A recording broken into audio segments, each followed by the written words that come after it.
digital yang seharusnya menjadi tempat belajar dan berekspresi kini menyimpan ancaman serius, terutama bagi anak-anak. Data terbaru mengungkap sedikitnya 70 anak di Indonesia terpapar paham ekstremisme dan konten kekerasan melalui platform digital. Paparan ini tak selalu datang secara terang-terangan. Ia hadir lewat potongan video, permainan daring, grup percakapan tertutup, hingga narasi kebencian yang dibungkus sebagai hiburan atau ideologi heroik.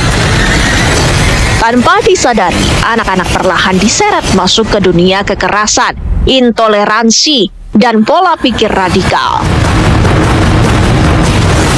Kondisi ini memicu kekhawatiran karena anak-anak menjadi kelompok paling rentan terhadap narasi kekerasan dan intoleransi. Minimnya literasi digital, lemahnya pengawasan, serta masifnya konten berbahaya memperbesar resiko tersebut. Lantas seberapa serius ancaman ekstremisme digital bagi anak-anak? Dan apa langkah konkret yang harus dilakukan negara, platform digital, serta orang tua untuk melindungi generasi muda?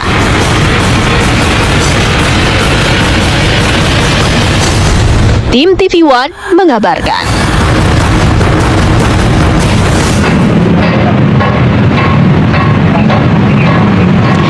Masih di Apa Kabar Indonesia Pagi on Location pemirsa, kali ini langsung di halte Transjakarta Bundaran HI Astra. Pemirsa, bahwa baru-baru saja Detasemen Khusus 88 atau Densus 88 mengungkapkan bahwa ada 70 anak di Indonesia yang terpapar paham ekstremisme atau radikalisme yang tersebar di seluruh provinsi di Indonesia. Dan yang paling tertinggi di DKI Jakarta dengan dari 70 diantaranya 15 orang diantaranya merupakan anak-anak di DKI Jakarta dan tersebar di seluruh Indonesia sisanya. Kepolisian menyebut ada beberapa faktor yang akhirnya membuat anak-anak ini terpapar paham ekstremisme atau radikalisme. Salah satunya adalah faktor psikologis dan juga faktor lingkungan atau sosial. Dan untuk membahasnya kita sudah bersama Bapak Jasra Putra selaku Wakil Ketua Komisi Perlindungan Anak Indonesia. Selamat pagi Pak, terima kasih sudah bergabung bersama kami. Pak, kemarin Densus 88, Mabes Polri dan BNPT telah merilis begitu Pak, ada temuan 70 anak di Indonesia ini terpapar paham radikalisme. Kalau dari KPAI melihatnya seperti apa Pak fenomena ini? Ya, ini kan tepat hari Jumat ya Mbak Putri ya. Ada peristiwa pas sholat Jumat itu di SMA 72 ya. Terjadi peledakan bom molotov ya, dan korbannya ada 90 anak. Maka dari peristiwa ini sebetulnya kepolisian dan termasuk juga Densus mengembangkan gitu ya. Jadi kalau tidak terungkap peristiwa 72, maka kita tidak tahu jaringan dalam katakanlah di true crime community itu. Nah, oleh sebab itu saya kira ini kita melihatnya adalah fenomena gunung es. Kita tahu bahwa anak-anak kita pada hari ini sudah berada di media sosial gitu ya. Maka oleh sebab itu kita KPAI menyampaikan kepada kepolisian dan termasuk juga kementerian lembaga agar peristiwa ini dikembangkan lebih jauh gitu ya. Karena ada 27 semacam WA group atau dalam bentuk jaringan ya yang sejenis dengan true crime community ini. Nah, yang kedua, kita melihat dari peristiwa ini, dari 70 anak ini, ya tentu langkah yang selanjutnya adalah bagaimana terkait rehabilitasinya, pendampingannya, termasuk setelah kita identifikasi, kita mengistilahkan ada 3B. Jadi kondisi anak yang rentan, yaitu 3B itu satu, broken home gitu ya, keluarga yang situasi pengasuhan yang tidak kuat dan bahkan bercerai gitu ya. Kemudian B kedua adalah broken heart gitu ya, situasi di mana anak-anak usia 11 sampai 18 tahun ini kan usia-usia yang penuh kegalauan, kemudian mencari jati diri, kemudian ketika ada masalah saja sedikit ada tempat yang bisa nyaman, termasuk juga jaringan kejahatan ini yang pada akhirnya seolah-olah memvalidasi dari kebutuhan anak ini. Nah, B yang ketiga adalah broken dream gitu ya. Ada situasi cita-cita anak-anak kita, saya mau jadi apa, kemudian mau kemana dan seterusnya, itu tidak bisa dijawab baik di lingkungan keluarga maupun lingkungan pertemanan anak kita. Nah, yang ketiga kita melihat kasus ini adalah tentu mitigasinya harus dikuatkan gitu ya, karena dalam peraturan yang ada, baik Undang-Undang Perlindungan Anak, kemudian PP 78 tahun 2021 gitu ya, itu harus dilakukan secara cepat gitu ya. Kemudian pendampingan pada keluarga, kemudian pencegahan jangan sampai terjadi peristiwa-peristiwa yang kita inginkan. Nah, oleh sebab itu semuanya harus bergerak gitu ya. Di hulu ya, yang saya kira tidak mudah, isu keluarga yang harus dibenahi juga. KPAI 15 tahun yang lalu mendorong kepada DPR agar segera mensahkan rancangan undang-undang pengasuhan agar isu keluarga ini atau isu privat ini bisa dicegah lebih awal, bisa dibenahi lebih awal. Karena kalau kita lihat kasus yang 70 ini sebetulnya sudah di ujung. Kasus-kasus anak ini kita lihat kita seolah-olah ya seperti pemadam kebakaran, Mbak Putri. Pak, tadi sebelum kita berbicara mengenai pencegahan atau langkah preventif penanganan begitu, tadi Bapak menyebutkan ada 3B, broken home, broken dream, dan broken lainnya begitu ya Pak. Apakah memang kelompok anak-anak yang termasuk dalam 3B ini merupakan kelompok rentan Pak yang bisa terpapar ekstremisme? Ya, tentu ini kelompok rentan ya. Yang kelompok rentan misalnya soal broken home ya. Data KPI dari 2000 aduan sepanjang 2025, 60%-nya adalah isu keluarga. Isu keluarga yang dimana anak-anak kita dari dampak perceraian, terjadi perebutan hak asuh, penelantaran, kemudian termasuk juga pembuangan bayi gitu ya. Dan juga terjadi kasus-kasus KDRT yang sebetulnya ini ranah privat. Dan sampai detik ini tidak ada satupun baik perorangan maupun lembaga yang bisa masuk ke ranah privat ini. Sehingga semua program-program isu keluarga, isu soal terorisme dan seterusnya itu lumpuh ketika ada di situasi privat ini. Nah, oleh sebab itu kita melihat data-data yang sangat besar yang isu keluarga ini harus dibenahi satu aspek. Kemudian di aspek lain adalah soal hilir gitu ya. Soal industri candu.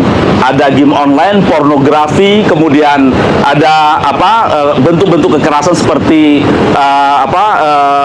kelompok ini gitu ya. Kemudian termasuk juga judi online gitu ya. Jadi dua hal ini harus ditangani hulu hilir gitu ya, sehingga anak-anak kita tidak terdampak dari situasi itu. Nah, kemudian soal broken dream gitu ya. Anak-anak kita hari ini sudah terpapar dengan informasi yang sangat luar biasa, baik positif maupun negatif. Konvensi Anak menyatakan negara berkewajiban untuk menghadirkan informasi yang layak bagi anak. Dari jaringan true crime community ini kan negara seolah-olah tidak mampu memitigasi, walaupun tentu kita apresiasi ya Densus 88 kepolisian bisa mencegah lebih awal gitu ya. Tentu kita berharap cyber patroli ke depan harus diaktifkan gitu ya, karena tentu kejahatan-kejahatan anak ini terus model dan modusnya terus berkembang di ranah daring ini. Nah, kemudian soal broken heart gitu ya, soal bagaimana kegalauan anak-anak kita gitu ya. Kalau kita lihat anak-anak ini kan lebih aman dia bercerita dengan temannya dibandingkan dengan orang tuanya, karena orang tuanya mungkin tidak dalam situasi pengasuhan yang baik gitu ya, suka marah gitu ya, kemudian membandingkan dan bahkan mengalami perundungan dan seterusnya gitu ya. Jadi memang tidak ada tempat yang aman bagi anak-anak kita. Nah, oleh sebab itu yuk kita bergerak, bangsa Indonesia bergerak untuk memastikan bagaimana 84 generasi emas kita ini memang betul-betul didukung dengan lingkungan yang aman dan nyaman gitu Pak. Oke, Pak, kemarin Densus 88 ini menyebut bahwa telah melakukan beberapa langkah begitu terkait dengan peristiwa 70 anak yang terpapar ekstremisme ini. Salah satunya adalah penanganan prioritas bagi anak-anak yang sudah terpapar. Kalau KPAI melihatnya seperti apa Pak penanganan prioritas ini, dan seharusnya apa yang dilakukan? Ya, di PP Pelindungan Khususnya ada beberapa langkah gitu ya. Pertama, dilakukan secara cepat ya, misalnya terkait rehabilitasinya. Tentu ada pendamping psikologisnya ya yang harus dipulihkan dan harus disampaikan mana itu kekerasan, mana itu kejahatan, dan jangan dinormalisasi gitu ya. Ini penting gitu ya. Jadi kasus yang apa diungkapkan oleh Mabes Polri ini tentu pembelajaran yang sangat luar biasa pada keluarga kita gitu ya. Nah, kemudian yang kedua adalah menanamkan nilai-nilai paham-paham ideologi Pancasila, NKRI gitu ya, tentu dikemas dengan bahasa yang mudah dipahami oleh anak melalui media platform yang dimana anak-anak kita banyak di sana seperti game gitu ya, kemudian platform-platform lain gitu ya. Nah, kemudian juga bagaimana dukungan keluarga gitu ya. Karena kalau kita jujur, dari 24 jam waktu anak yang bisa memantau setiap saat itu adalah keluarga. Maka fungsi-fungsi keluarga itu penting ya. Fungsi pengasuhan, soal kasih sayang, kedekatan, kelekatan, literasi digital gitu ya. Kemudian anak juga begitu ya, diberikan pemahaman gitu ya. Kalau memang memperoleh foto atau video gambar kekerasan atau foto-foto yang tidak layak, dia harus melapor kemana gitu ya. Kemudian keluarga juga harus terbuka komunikasinya gitu ya. Sehingga hal-hal seperti itu, apalagi usia 11-17 tahun ini kan butuh teman curhat, butuh atas kegalauan dia itu butuh jawaban gitu ya. Dan termasuk juga ya tulisan-tulisan yang hari ini sangat luar biasa itu kan tidak bisa kita cegah ya. Kalau kita perspektifnya hanya mencegah gitu, hanya melarang, tidak ada memberikan informasi yang pilihan-pilihan informasi yang baik gitu ya, maka tentu anak-anak kita pada akhirnya dibawa ya, atau dipengaruhi oleh informasi-informasi negatif ini gitu Pak. Oke. Pak, satu yang menarik perhatian begitu, tidak hanya di grup True Crime Community ini, tetapi ada 27 grup lain yang serupa begitu Pak. Lantas seperti apa sih Pak mereka-mereka ini begitu bisa dengan mudahnya menjangkau anak-anak dengan paham-paham ataupun konten-konten yang berbau ekstrim ini Pak? Ya, ini kan algoritma Pak. Algoritma itu akan bisa melihat ya, ketika dia memberikan informasi mungkin secara umum dulu gitu ya, informasi-informasi terkait kekerasan gitu ya, itu kan akan bisa dilihat di algoritma itu terkait ketertarikannya, kemudian berapa lama dia membaca, itu kan bisa dilihat oleh penjahat-penjahat anak ini.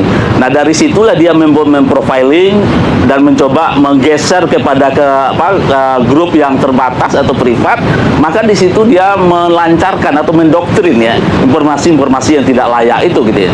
Nah, kalau ini secara jangka panjang itu dibiarkan, maka anak pada akhirnya menormalisasikan situasi itu. Apalagi di diri anak itu ada problem, ada kerentanan gitu ya. Nah, lalu dia akan memvalidasi atau menormalisasi dengan situasi itu. Nah, oleh sebab itu saya kira ini upaya pencegahan harus penting dilakukan, cyber patroli harus dilakukan secara sistematis ya, sebagaimana kejahatan anak yang sistematis yang dilakukan oleh bahkan yang bisa jadi terafiliasi dengan jaringan global gitu ya. Nah, oleh sebab itu tentu negara tidak boleh kalah gitu. Kita punya kepentingan, punya kewajiban terkait menyelamatkan generasi emas kita ini gitu. Ada kembali di Apa Kabar Indonesia Pagi on Location. Pemirsa, sebelum kita melanjutkan pembahasan mengenai apa saja langkah-langkah preventif dan juga penanganan yang bisa kita lakukan terhadap anak-anak yang terpapar paham radikalisme, kita akan menyapa Farah Manhila terlebih dahulu untuk mendengar komentar warga yang ada di Surabaya sana, karena Surabaya juga merupakan salah satu kota yang memiliki angka tertinggi untuk anak-anak yang terpapar radikalisme. Selamat pagi Farah, silakan.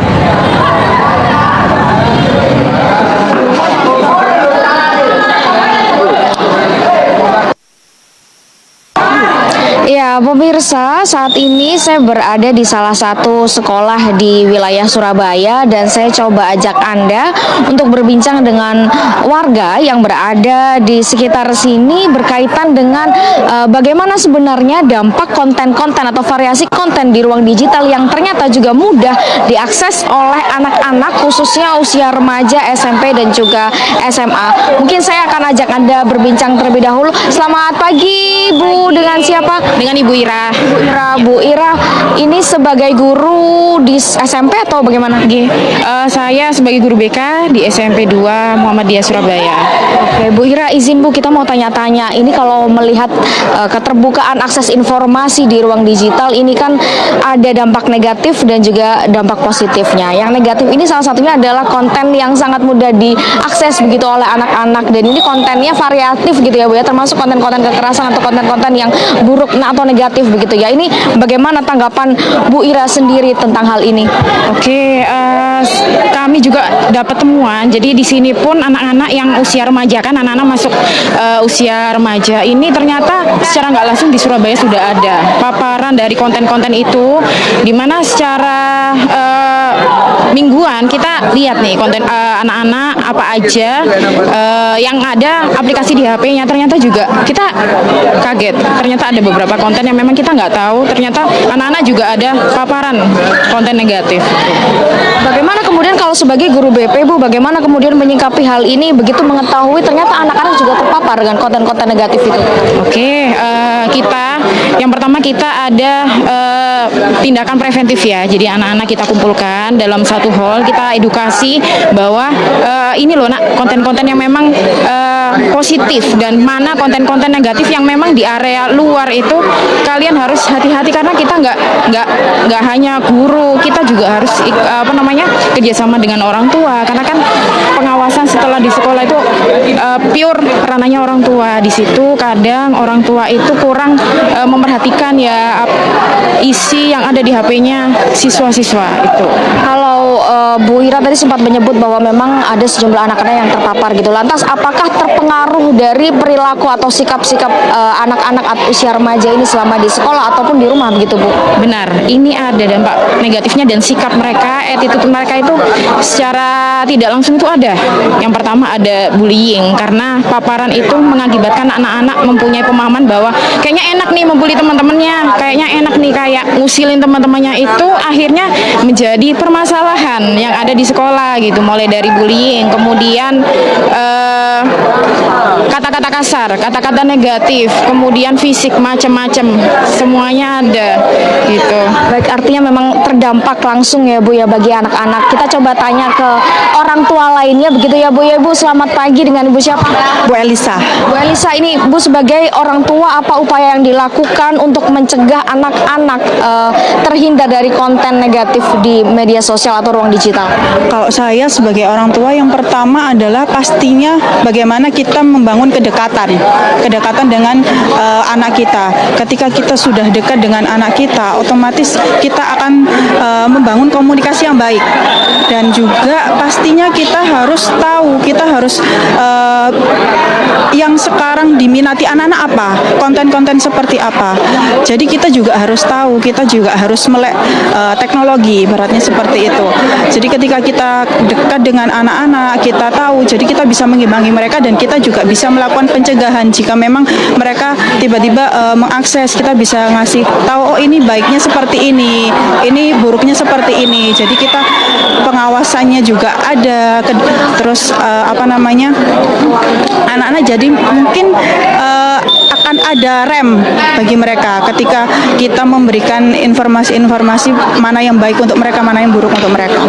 Bu, ini kalau orang tua sudah berupaya semaksimal mungkin melakukan pencegahan, termasuk di sekolah, guru BP juga sudah melakukan beragam upaya. Kira-kira peran siapa lagi, Bu, yang dirasa penting untuk mencegah dan juga mengantisipasi hal-hal ini terjadi pada anak?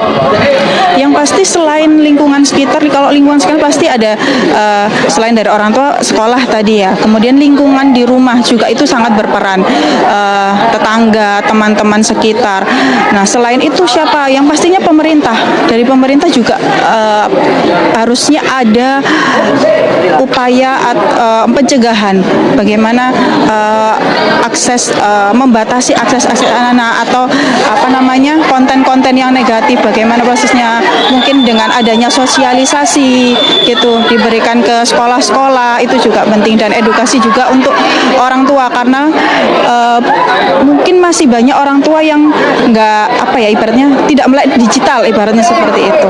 Terima kasih banyak Bu Elisa dan juga Bu Ira. Pemirsa, tadi tanggapan kedua orang tua yang juga rupanya mengkhawatirkan atas tersebarnya konten-konten negatif yang mudah diakses oleh anak-anak. Ini menjadi peran penting tidak hanya di lingkungan rumah tapi juga sekolah, dan juga peran pemerintah untuk mencegah dan mengantisipasi hal ini terjadi. Saya kembalikan ke Putri Sofia di Jakarta. Baik, terima kasih Farahman Hilas. Kita mendengar langsung komentar warga terkait paparan konten negatif yang ada di media sosial dan bagaimana dampaknya bagi anak-anak. Dan tadi juga disebutkan dari beberapa warga begitu Pak, bahwa peranan dari orang tua, sekolah dan juga negara ini perlu hadir begitu untuk menghindari hal tersebut. Terakhir Pak, pesan dari KPAI terhadap fenomena ini dan apa saja peran sebagai orang dewasa yang tidak boleh luput dari anak-anak agar terhindar dari hal tersebut. Ya, tentu pesan kita pertama, bagaimana keluarga bisa berpikir berfungsi ya, dan juga dunia pendidikan juga bisa rumah kedua bagi anak-anak kita. Di samping tentu pemerintah punya kewajiban untuk memastikan internet yang aman ya, internet yang sehat bagi anak-anak kita. Yang kedua, tentu berangkat dari kasus ini, bagi KPAI satu kasus itu sudah banyak, ini ada 70. Saya kira ini adalah kasus yang luar biasa, dan oleh sebab itu upaya pencegahan secara sistematis, karena ini adalah di internet ya, tentu upaya harus sistematis ya, dan melibatkan jaring internasional, maka tentu negara ya tentu tidak boleh kalah dengan situasi ini. Nah, yang ketiga tentu literasi digital perlu dibangun, baik pada anak, pada keluarga, kepada kita semua, sehingga anak-anak dimanapun berada tetap dalam lingkungan yang mendukung, Mbak Putri. Lantas himbauan untuk pemerintah sendiri Pak untuk membatasi konten negatif ini seperti apa? Ya, tahun ini kan PP Tunas berlaku ya, terkait pembatasan bahwa anak-anak boleh memiliki akun media sosial usia 13 sampai 17 tahun, dan itu ada klasifikasinya, tapi ada di ujungnya adalah konfirmasi orang tua. Nah, tantangan kita adalah orang tua kita hari ini kan kadang-kala berjarak dengan teknologi. Orang tua kita pada hari ini tidak mau pusing dengan teknologi. Nah, oleh sebab itu kita harus melakukan bagaimana pengasuhan di era digital gitu ya, bahwa dampak-dampak positifnya ada tentu, dan dampak negatifnya seperti ini. Nah, tentu mitigasi ini penting kita lakukan. Nah, kemudian selanjutnya adalah bagaimana misalnya pemerintah juga dengan perpres ya terkait peta jalan tata kelola anak di ranah daring ini perlu disosialisasikan, perlu dilaksanakan. Di sana ada keterlibatan kementerian dan lembaga, Pemda, masyarakat, baik upaya pencegahan, penanganan, dan termasuk juga upaya-upaya lain ya, agar anak-anak kita tetap mendukung pada lingkungan yang aman gitu, Pak. Baik, terima kasih Pak Jasra Putra selaku Wakil Ketua KPAI, bahwa harus ada ruang aman dari keluarga, sekolah, dan juga pemerintah dengan tata kelola ruang digital yang aman, begitu ya Pak, untuk anak-anak kita di Indonesia ini. Dan itu tadi pemirsa perbincangan kita mengenai bagaimana dampak konten media sosial ini berpengaruh terhadap paham bagi para anak-anak yang ada di Indonesia. Dan kita akan kembalikan ke studio, namun usai jeda berikut ini tetaplah bersama kami di Apa Kabar Indonesia Pagi.